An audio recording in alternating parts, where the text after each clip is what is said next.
Welcome back to Testor's Scale Workshop. My name is Brett Green. Over the last 3 videos, we've had a look at our workbench, the tools that we need to build our models, and also some of the accessories that we might use to paint the models. This time, we're actually going to paint something. When you start to think about painting your model, the number of choices available as far as paint is concerned is vast. You've got enamel paints versus acrylic paints, many different brands, pre-mixed colours versus mixing your own. Techniques are just as varied and very personal as well.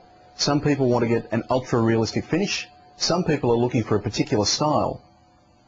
Rather than describe all of the choices that are available to you, for the next few minutes I'm going to just tell you a little bit about how I like to paint a model and give a demonstration of some of the basic techniques.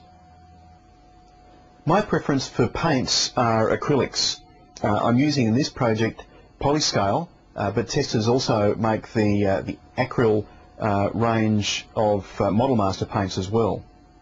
I like the acrylic paints because they're relatively low odour, they dry very fast, and they're actually non-toxic in the case of the Polyscale and Model Master acrylic paints. Not all acrylic paints are, mind you, so be careful of that.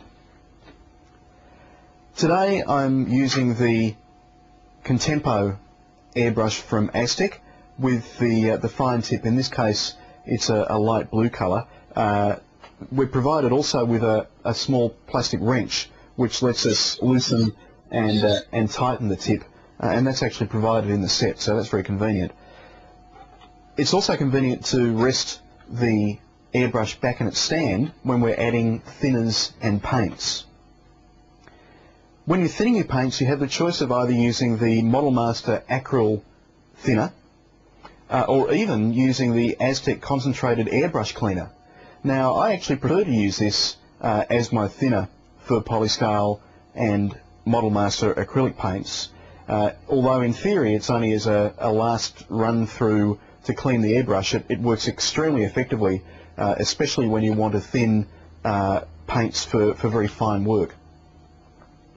We start by squeezing probably about a quarter of a cupful of thinners into the paint cup, and then taking the paint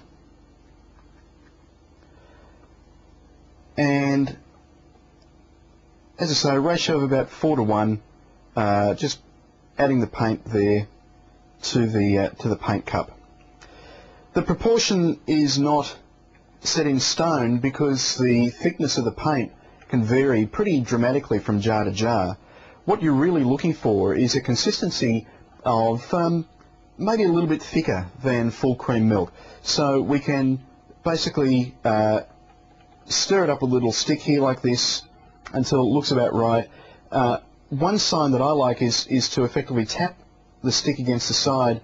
If the paint flows freely down the side of the paint cup, then that's a pretty good sign that it's about right. I think this is about right to spray for our fine line job.